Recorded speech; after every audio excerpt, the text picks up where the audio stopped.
With the recent addition of 6 heroes, a lot has changed about Deadlock's balance, which begs the question, which of the new heroes is the most OP, if any? In this video, we'll answer that question. I'll also give you my favorite builds on the heroes that are most meta right now, and we'll answer the question of which heroes are generally the strongest. I'll give you guys a tier list, and I've made a spreadsheet with all the hero builds that I recommend per hero, as well as the tier, and I'll update the spreadsheet every week so you guys can stay up to date. Hey guys, I'm Deathy. If you don't know me, I'm an Eternus 6 Deadlock player that's been making educational content for over a year now. So if you like Deadlock tips, make sure to leave a like and subscribe. Since I respect your time and I don't like clickbait, here are the tier list of all the heroes, including the new heroes and what I think about them. I encourage you to stay until the end of this video because I'm going to be going over many resources as well as the builds that are currently meta for the top heroes. So at the top of the tier list, we have Holliday. Holliday's numbers are just overtuned in my opinion. She has a lot of things that are kind of going for her. First of all, her gun is just unbelievably powerful. Yeah, there's a little bit of bloom to him, so it's not super accurate, but it has one of the highest DPSs in the game, especially at max level, which makes her gun build viable. And on top of that, her barrels still do a ton of damage. She has lasso, which is one of the best abilities in the game, and her mobility is just absolutely insane with the jump pads. She can move around and just do a bunch of crazy stuff. Her laning stage is strong, her mid game is strong, her late game is strong. She's basically strong at all stages of the game. She doesn't really have any weaknesses in my opinion. Like, there's a few items that do quite well against her. For example, you can counterspell the lasso and things like that, but counterspell is good against everyone. And yeah, if you get debuff reduction, the lasso doesn't last as long, but ever since the item shop rework, it's much harder to slot in a bunch of debuff reduction because you don't have as many slots. Now, as far as the build options with her, there's a few different options. You can go more gun focused or you can go more spirit focused. I think that, you know, some sort of mix is generally good, but in the spreadsheet, I've included 2 builds so you can kind of, you know, check out which one you prefer. I would recommend personally the Saya Holliday gun build. So this build is mostly spirit focused, but it does have some gun items, especially towards the late game. But basically, you're getting rapid recharge, you're going to be getting cold front, you're going to be getting the vest, etc. So make sure to check out that build. And essentially what you want to be doing with Holliday is just make sure that you're active around the map, pushing waves and looking for ganks, because her gank potential is one of the strongest in the game. Now, Victor is the latest of the released heroes by Valve, and as you may see by the lighting here, I actually initially did not have him in S tier after the nerfs. However, I've now changed him to S tier after playing him and also using different builds. So I think he's incredibly powerful, dare I say a little bit overpowered, right? I mean, there's a lot of things that are very, very strong about him. Now, Victor's biggest weakness is the fact that he doesn't really provide any utility for the team, right? If you just run away from him, he doesn't actually really do anything. But there's a lot of things in the game that require you to be in specific areas. For example, mid-boss and as well as walker fights, right? And urn fights even. And those fights determine a lot about the game. So Victor's weakness of only being able to stand in one area really and just like do damage in an AoE is actually not that bad. Now, why is he too strong? It's less so the fact that he has 2 lives. I mean, that part is strong, but it's just really the numbers, right? Like, his spirit scaling on all of his abilities are insane. His gun, when you look at DPS at max level, is the 6th highest DPS in the game, which is very strong. And so his numbers are just a little bit too high still, even after the nerfs. So I think he needs just maybe another batch of nerfs, although nothing crazy. I don't think he's like super, super OP, but he definitely needs to be like, you know, tuned down significantly, in my opinion. As far as the build that we're using for Victor, we are using the You Can't Kill Me Lightbringer build. This is from the coach of the team that is called Buff Enjoyers, which used to be VP before VP left Deadlock. And I talked to him and I tested this build out a bunch on stream. And essentially, it's really all about just kind of like getting that spirit resistance. And one thing to note about Victor as well is do not use your third ability, Aura of Suffering, until you have significant amounts of spirit resistance. It is really, really bad to use early game. So just like literally pretend like you don't have a third ability until you have spirit resilience, other than occasionally to farm camps, right? Once you have spirit resilience, you can start using the third ability, and the build really comes online when you have Infuser as well as Berserker. Berserker is really valuable because you're always at max stacks because you're hurting yourself so much. And then when you get Frenzy, you just become like an unkillable machine that just moves at the speed of light. Your gun does tons of damage, and your aura also does a lot of damage, and then you have a debuff remover on charges on your second ability. So at that point, you become really, really strong, but early on, he's not that strong, so take your time, scale, and farm. Moving on to Vindicta. Vindicta, in my opinion, is as OP as ever. She's extremely powerful, and the main reason that why Vindicta is so powerful is a combination of a few things. A lot of people come into my chat, they ask me, why is Vindicta so strong? And I think at a lower level, she might not be as strong, but the main reason is the combination of damage and utility that she provides. So her abilities Stake and Crow are the main reason why she's so strong. Flight and Assassinate are good, yes, but they're not like crazy good. Stake and Crow. Stake, first of all, has just a massive AoE, especially when you max it. You basically cannot miss it, and it tethers people for so long. When it comes to Crow, once again, when you max it, gives you a ton of shred. I mean, it's minus 14% bullet and spirit resist, which is just extremely, extremely valuable. And so when you combine those two things, it's just a lot of utility. And then on top of that, Crow does a decent amount of damage, dealing 2.1% of the health per second without any spirit investment, meaning you don't actually need to build any damage on her. You can just focus on going Echo Shard, which is the build that I recommend. So as far as the build itself, the build's called I Just Wanna Grill, Vindicta support. This is a Loving Snack build. There's a lot of text in this build, so beware, but I think it's a great build, and Loving Snack keeps this build updated, which is one of the reasons that I recommend it pretty often.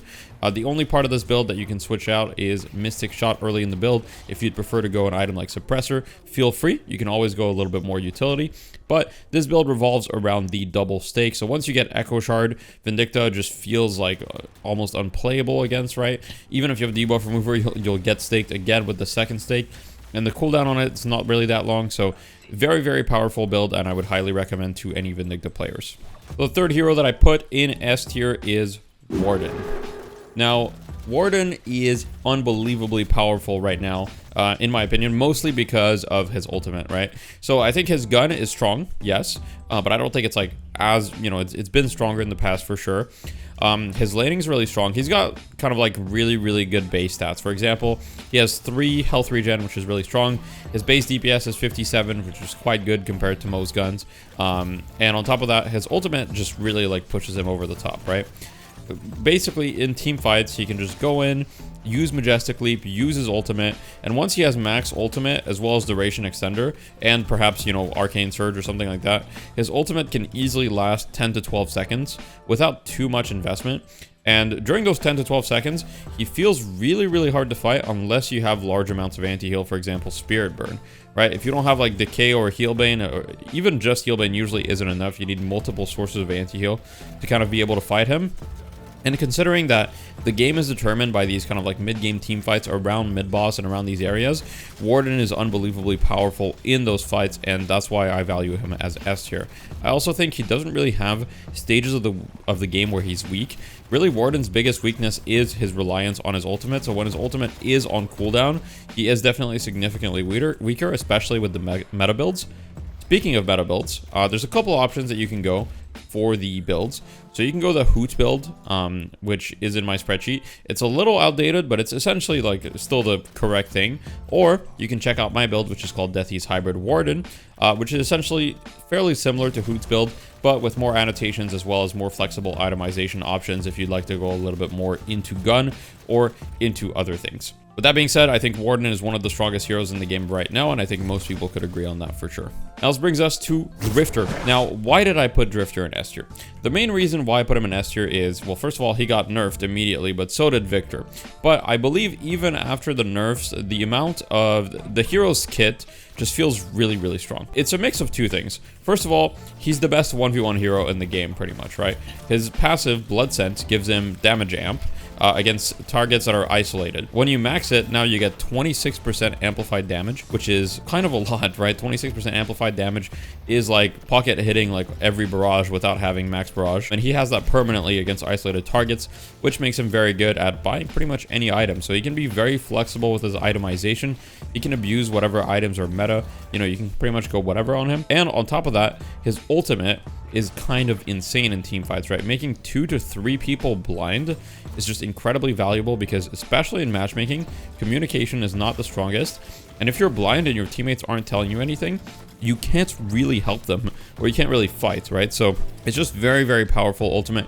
His damage output is great, his laning stage feels great, and his Stalker Mark, which is his second ability with the teleport, not only gives him a teleport to close the gap on targets that are isolated, but on top of that deals a significant amount of damage. I mean, if you just put 1 point into it, you get 3% HP per second damage, and if you put a second point into it, you get 25% fire rate after you teleport on people, which that's quite a bit. So for all these reasons, I think Drifter is S tier. Now, I could see Drifter going to A tier potentially since he got nerfed. I haven't seen too much Drifter since the nerfs, but from what I've seen, the good Drifter players are still destroying with this hero, and so I'm going to keep him at S tier for now. As far as the build, I would recommend that you guys check out the Parzillion Drifter build, Parzillion Gun Drifter.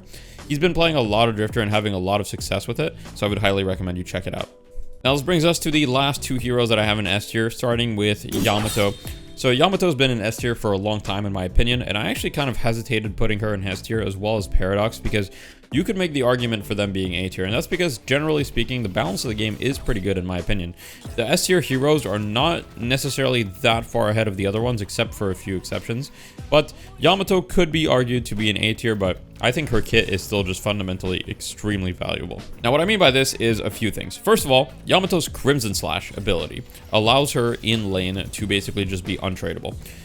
So if you put 1 point in it, you slow the enemy's fire rate by 50%, and so this essentially means you can walk up to any enemy, press Crimson Slash, and then their fire rate is going to be slowed dramatically, and they can't fight you back, and you can just trade with them for the duration of the debuff, which is 4 seconds. So, and the cooldown on this ability is 11 seconds. So her laning stage, just because of that ability and her right click, is one of the strongest in the game. Now her ultimate is still just insane value, right? Because it's a debuff remover that also gives you 40% bullet and 40% spirit resist when it's not maxed, and when it's maxed it gives you 60% of each, which is very, very strong. And on top of that, it removes ultimates too, right? So it can remove Pocket's Affliction, for example, which is another reason why it's so strong. And then Power Slash and Flying Strike are just the cherry on top. Both very strong abilities, but she doesn't really have any weak abilities, and she doesn't have a lot of weaknesses other than the fact that she's pretty cooldown reliant, and if she doesn't have her ultimate, she can get melted for sure. But other than that, I think she's still a very, very strong hero. And I've actually kind of struggled to get good recordings of Yamato, just because I don't see as many people playing her as before. I don't think this is because she's that much weaker, although she might be a little bit weaker. I think it's just because her model is so like outdated and feels so wrong that people just don't want to play her when there's all these new heroes with super polished animations and models that are just like frankly way cooler than Yamato, right? So I really love playing Yamato, but it feels a little bit sad with the current model and animations. As far as the builds that I'd recommend, I would recommend you just check out Soko's build for Yamato. It's called Soko's Yamato V2. It's a very, very solid build. He plays a lot of Yamato. Now, he's not an Eternus player, but he does talk to a lot of Eternus players like myself to kind of keep his build updated and for it to make sense, and he puts a lot of work into it, so I'd highly recommend you check it out. Now this brings us to the last hero that I put in S tier, which is Paradox. I think Paradox is very strong right now for a few reasons. One, her laning stage is very strong due to Carbine as well as Bomb, both abilities that allow you in the lane to kind of like progress the lane and kill people, and when she hits her ultimate power spike, she has like a way to force the issue, which a lot of heroes actually lack kind of a way to progress the laning stage sometimes, where it can feel like you're just stuck in a stalemate because you don't really have a way to like force a good fight. Paradox has a way to do that, so I think that makes her very valuable. Now, her kit fundamentally has always had a lot of utility, right? Wall is always a great ability. Carbine being able to stop time, I mean, it screws up so many people's abilities. And the swap is extremely useful, especially against the squishier targets. For example, Mino or Vindicta, you know, heroes like that, Paradox just kind of eats for breakfast. And then the Bomb is just like a good area control tool, which is, you know, very solid. And Paradox has kind of like never really been bad. She's been like S tier or A tier for a very, very long time.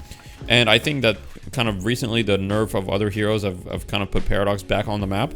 Now, I think that the reason you don't see that much Paradox in pro play, or as much, is because Holliday is just kind of a better version of Paradox because she's so powerful. But when Holiday's not available, I truly believe that Paradox is one of the best heroes in the game, for sure, for all sorts of different reasons. Now, as far as the builds are generally a little bit more gun focused with some, you know, some spirit, like for example, Tank Buster, just to give you that extra burst.